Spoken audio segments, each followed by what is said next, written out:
May 25-ന് അറബിക്കടലിൽ മറിഞ്ഞ 645 കണ്ടെയ്നറുമായിട്ട് മറിഞ്ഞ കപ്പലിൻ്റെ നഷ്ടപരിഹാരം ചോദിച്ചുകൊണ്ട് കേരള സർക്കാർ കേരള ഹൈക്കോടതിയിൽ അഡ്മിറാലിറ്റി സൂട്ട് ഫയൽ ചെയ്തിരിക്കുകയാണ്.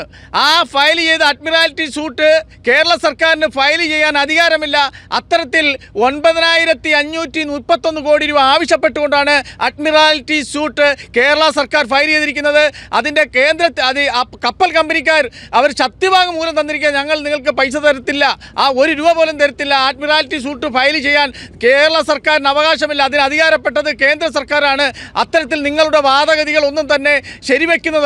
കാരണം നമ്മളൊരു ബാങ്കിൽ പോയി ലോൺ എടുക്കാൻ പോലും വ്യക്തമായ ഒരു പ്രോജക്റ്റ് തയ്യാറാക്കി കൊടുത്തെങ്കിൽ മാത്രമാണ് ആ ബാങ്കിൽ നിന്ന് നമുക്കൊരു ലോൺ കിട്ടുക.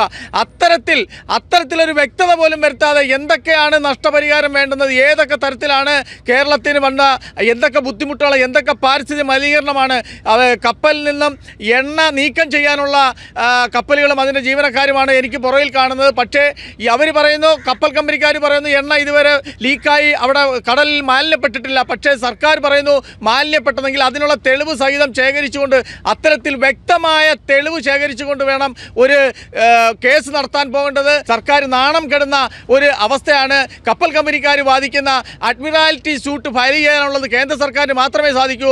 ആ കേന്ദ്ര സർക്കാരുമായിട്ട് ആ നഷ്ടം ബോധ്യപ്പെടുത്തിക്കൊണ്ട് കേന്ദ്ര സർക്കാരിൽ നിന്ന് ഇത്തരം സൂട്ട് ഫയൽ ചെയ്ത് അന്താരാഷ്ട്ര കോടതി വരെ പോയാലും അതിനുവേണ്ട നഷ്ടപരിഹാരം മേടിക്കാൻ കേരള സർക്കാർ കാണിക്കണം. ഒറ്റയ്ക്ക് മേടിച്ച് ഇങ്ങനെ വകമാറ്റി ചെലവാക്കാൻ വേണ്ടി ഇറങ്ങിത്തിരിച്ച സംസ്ഥാന സർക്കാരിനേറ്റ മുഖത്തൊരടിയാണ്, നാണക്കേടാണ്. ഈ മാസം തന്നെ 21-ാം തീയതി കേസ് വാദം വെച്ചിട്ടുണ്ട്. പക്ഷേ അന്ന് എന്തൊക്കെ പറഞ്ഞാലും ഇതേകണക്കാണെങ്കിൽ അവർ കപ്പൽ കമ്പനിക്കാർ അവർക്ക് അതിൻ്റെ രേഖകൾ ലോകമൊട്ടുക്ക് കപ്പൽ അവർ ഇതേ കണക്ക് ലോഡുകളുമായിട്ട് പോവുകയും അവർക്ക് നിരന്തരം ലോകരാജ്യങ്ങളിലെ നിയമങ്ങളും കാര്യങ്ങളും അറിയാവുന്നവരാണ്. അപ്പോൾ അവരതനുസരിച്ച് വാദിക്കും. നമ്മുടെ സർക്കാർ അത് മനസ്സിലാക്കിക്കൊണ്ട് വേണമായിരുന്നു ഇത്തരം ഒരു കാര്യത്തിന് കേസ് നടത്താൻ. എന്തായാലും അവർ പറഞ്ഞ വാദം ജയിക്കുകയാണെങ്കിൽ തീർച്ചയായിട്ടും ഈ പൈസ അവർ ഒരു രൂപ പോലും തരാതെ കപ്പലും കമ്പനിക്കാരും ഇവിടുന്ന് പോകുന്ന കാഴ്ചയായിരിക്കും നമുക്ക് കാണാൻ കഴിയുന്നത്. ഇത്രയും ഈ മാസങ്ങൾ കഴിഞ്ഞിട്ടും ഈ ദുരന്തത്തിൻ്റെ അല്ലെങ്കിൽ ഈ അപകടത്തിൻ്റെ ദുരന്തം മത്സ്യത്തൊഴിലാളി മേഖല അടക്കം അനുഭവിച്ചുകൊണ്ടിരിക്കുകയാണ്. കടലിൽ മത്സ്യത്തൊഴിലാളികൾക്ക് നിരവധി നാളുകൾ മത്സ്യബന്ധനം നടത്താൻ സാധിച്ചില്ല. മത്സ്യ വിഭവങ്ങൾ കഴിക്കാൻ ജനങ്ങൾ വിമുഖത കാണിക്കുന്ന ഒരു കാലഘട്ടത്തിലൂടെ നമ്മൾ കടന്നു പോകുന്ന അടക്കമുള്ള നിരവധി കാര്യങ്ങൾ ഇതിൻ്റെ മുമ്പിലുണ്ട്. ഇപ്പോൾ ഏതാനും ദിവസങ്ങൾക്ക് മുമ്പാണ് കൊല്ലം തീരത്ത് തന്നെ ഇതിൻ്റെ അവശിഷ്ടങ്ങളിൽ തട്ടി ഒരു ബോട്ട് മറിയുന്ന സ്ഥിതിവിശേഷം ഏതാനും ദിവസങ്ങൾക്ക് മുമ്പ് തന്നെ കൊല്ലം തീരപ്രദേശത്ത് തന്നെ ഉണ്ടാകുന്ന ഒരു സ്ഥിതിവിശേഷമുണ്ടായി.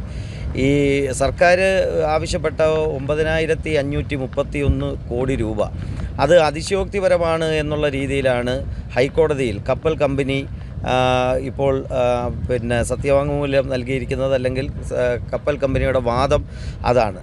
അതിനെതിരായിട്ട് അതിശക്തമായ ഒരു നീക്കം നടത്തുവാൻ സംസ്ഥാന സർക്കാർ തുനിയുമോ എന്നുള്ളതാണ് ഇപ്പോൾ തീരദേശ മേഖലയിലടക്കം അല്ലെങ്കിൽ കേരളത്തിലെ ജനങ്ങൾ ഉറ്റുനോക്കിക്കൊണ്ടിരിക്കുന്നത്.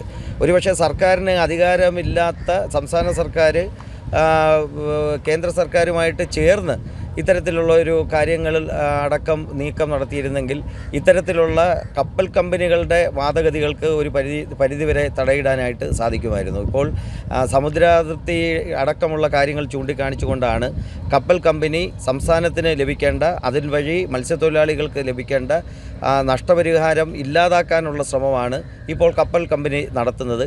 അതിനെ വളരെ ലാഘവ ബുദ്ധിയോട് കൂടിയിട്ട് സർക്കാർ കാണുന്നു എന്നുള്ളതാണ് 2 ദിവസം മുമ്പ് കോടതിയിൽ നിന്നും വരുന്ന വിവരങ്ങൾ അനുസരിച്ച് നമുക്ക് പറയാനായിട്ട് സാധിക്കുന്നത്. അതുകൊണ്ട് തീർച്ചയായിട്ടും കുറച്ചും കൂടെ ഗൗരവത്തോടു കൂടി സംസ്ഥാന സർക്കാർ ഇതിനെ കാണണം.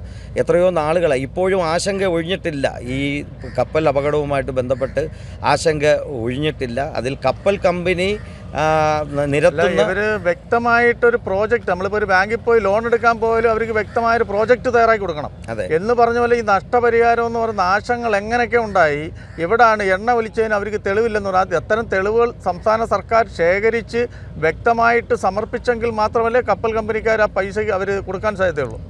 അതെ, 100%. അത് തന്നെയാണ് ഞാൻ പറഞ്ഞത്. സംസ്ഥാന സർക്കാർ നിരുത്തരവാദപരമായിട്ടാണ് ഈ കാര്യങ്ങളെ നോക്കിക്കാണുന്നത് എന്നുള്ളതാണ്. ഇപ്പം പ്ലാസ്റ്റിക് മാലിന്യങ്ങളുടെ മാത്രം കാര്യമാണ് കപ്പൽ കമ്പനി പറയുന്നത്. അത് അവർ തന്നെ നീക്കം ചെയ്തു എന്ന് പറയുമ്പോൾ അതിനെ ലാഘവത്തോടു കൂടിയാണ് ഇപ്പം പരിസ്ഥിതി വിഷയമടക്കമുള്ള കാര്യങ്ങൾ അല്ലെങ്കിൽ മത്സ്യസമ്പത്തിനെ അടക്കമുള്ള കാര്യങ്ങൾ അതിനെ ബാധിച്ചിട്ടുണ്ടോ എന്നുള്ള രീതിയിൽ കൃത്യമായിട്ടുള്ള ഒരു പഠനം നടത്തുവാനോ അല്ലെങ്കിൽ അതിൻ്റെ മേൽ നടപടിയെടുക്കുവാനോ സർക്കാർ തയ്യാറായിട്ടില്ല, സാധിച്ചിട്ടില്ല. ഇത്തരത്തിലൊരു കമ്പനിയുമായിട്ട് ബാർഗെയിൻ ചെയ്ത് ഈ നഷ്ടപരിഹാര തുക വാങ്ങിച്ചെടുത്ത് അത് പിന്നെ കോടിക്കണക്കിന് രൂപയുടെ ഒരു ബാധ്യതയാണ്. കപ്പൽ കമ്പനിക്ക് വരുമോ എന്നുള്ള ഭയം സർക്കാരും ഈ കപ്പൽ കമ്പനിയുമായിട്ട് ഏതെങ്കിലും തരത്തിലുള്ള ഒളിച്ചുകളി ഉണ്ടോ എന്ന് പോലും സംശയം തോന്നുന്ന തരത്തിലുള്ള നടപടികളാണ് സർക്കാരിൻ്റെ ഭാഗത്ത് നിന്ന് ഇപ്പോൾ ഉണ്ടായിക്കൊണ്ടിരിക്കുന്നത്. അതിൻ്റെ കേന്ദ്ര സർക്കാരിനായിട്ട് പോയാൽ അവർക്ക് വകമാറ്റാനും ഒന്നും ചിലവാക്കാൻ പറ്റത്തില്ല, അതുകൊണ്ടാണ് അവർ നേരിട്ട് പോയതായിരിക്കും. അല്ല, അതും ഇപ്പം നമ്മൾ സംശയിക്കേണ്ടിയിരിക്കുന്നു. ഇപ്പോൾ നമുക്കറിയാം മറ്റ് ചില ദുരന്തങ്ങൾ ഉണ്ടാകുമ്പോൾ പോലും ലഭിക്കുന്ന ഫണ്ടുകൾ ഇപ്പോൾ നമ്മുടെ വയനാടുണ്ടായ ദുരന്തമടക്കമുള്ള കാര്യങ്ങളിൽ 700 കോടി രൂപയിൽ പരം ഫണ്ട് ലഭിച്ചിട്ട് പോലും അതിൻ്റെ പ്രയോജനം അവിടുത്തെ ജനങ്ങൾക്ക് ലഭിക്കാത്ത തരത്തിലുള്ള സമീപനമാണ് ഗവൺമെൻറ് എടുക്കുന്നത്.